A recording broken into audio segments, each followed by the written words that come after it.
روزہ بھی کیا اسی چیز کا نام ہے کہ صبح 4:50 پہ 50 منٹ پہ یا 54 منٹ پہ یا 4:45 بجے سحری کا وقت ختم ہو گیا، صبح صادق طلوع ہو گئی، لہٰذا ہم نے کھانا پینا نہیں ہے اور کسی قسم کی اپنی بیویوں سے ان سے تمتع نہیں کرنا، اور پھر شام کا انتظار کرنا ہے، جب سورج غروب ہو جائے گا، اذانیں ہو جائیں گی، ہم کھانا شروع کر دیں گے۔ تو یہ یعنی وہی بات نہیں ہے آپ نے اللہ اکبر کہہ کے اوپر نیچے ہو گیا تو کہا میں نے نماز پڑھ لی۔ کیا ہمارے روزے بھی اسی طرح نہیں گزر رہے؟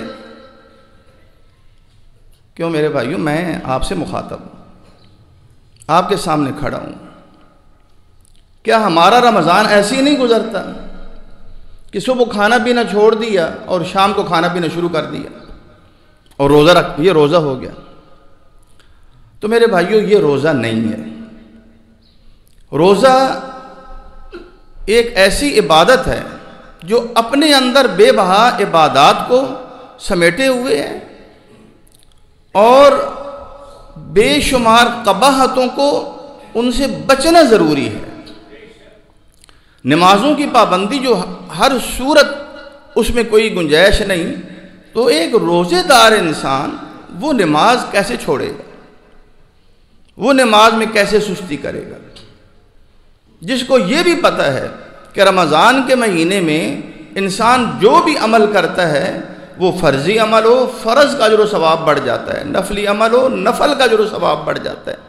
نبی صلی اللہ علیہ وسلم نے ایک خاتون سے حجۃ الوداع، آپ کا ایک ہی حج تھا جو حجۃ الوداع تھا، تو جب آپ واپس آئے تو ایک خاتون صحابیہ تھیں، وہ حج میں شریک نہیں ہو سکی اور ان کا عذر یہ تھا کہ ان کے پاس سواری نہیں تھی۔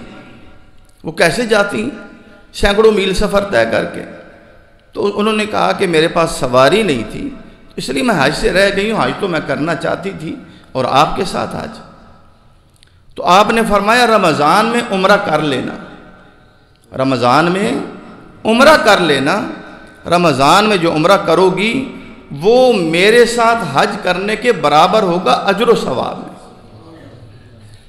اجر و ثواب، جیسے تم نے میرے ساتھ حج کیا۔ فریضہ حج ساقط نہیں ہوا، بلکہ اس محرومی کا بتایا کہ اس محرومی کا تمہیں ازالہ رمضان میں عمرے کی برکت سے ہو جائے گا۔ کتنا اجر و ثواب ہے اس مہینے میں۔ تو میرے بھائیوں، یہ رمضان کا مہینہ، یہ دن ہو یا راتیں، یہ نیکیوں کا موسم بہار ہے اور گناہوں سے نفرت اور اپنے معاشرے سے، اپنے دل سے، اپنے وجود سے، اپنے گھر سے، گرد و پیش سے گناہوں کو نکال دینے کا نام ہے۔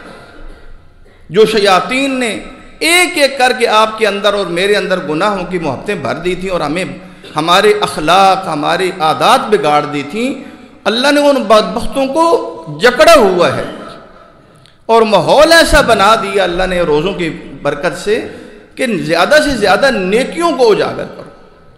تو ہم اپنے گھروں کا ماحول کیا بدلتے ہیں؟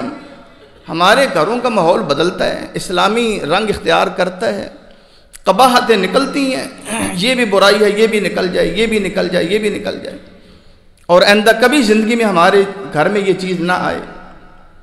ایسا کچھ نہیں ہوتا۔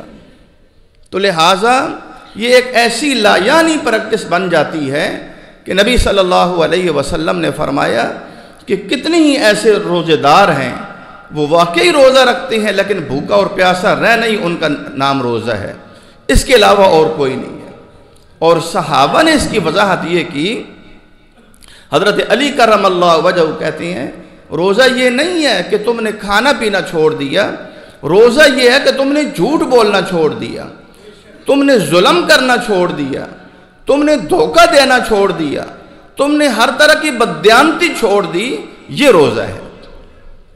حضرت جابر رضی اللہ عنہ فرماتے ہیں کہ جس دن تمہارا روزہ ہو اس دن تمہاری آنکھوں کا بھی روزہ ہو، تمہاری زبان کا بھی روزہ ہو، تمہارے کانوں کا بھی روزہ ہو، حتیٰ کہ فرمایا تمہارے اوپر سکینت اور وقار ہو، اور تمہارا روزے والا دن اور عام دنوں میں زمین آسمان کا فرق نظر آئے۔